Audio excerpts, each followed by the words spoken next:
chargernya ya, contoh akinya, mau ke aki basah, aki kering boleh banget. Nih ya, ini 15 ampere. Jadi kita pasangin aja, ada plus, ada minus, atau merah atau hitam. Tinggal capitin aja guys per warna ya. Oke, merah, terus hitam. Nah, kalau kayak gini berarti dia sudah terhubung ya, si akinya itu sudah terhubung ke si chargernya, berarti aman. Kalau misalnya ini nggak nyala, berarti akinya udah tidak terpakai atau mati. Nah, tinggal geser-geser mode aja sesuai kebutuhan. Klik modenya.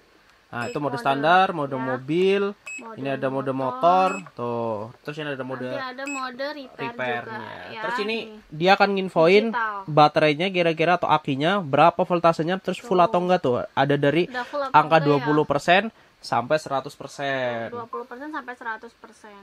Gitu, Ya, guys. ini 15 ampere guys. Oke, gitu Bang.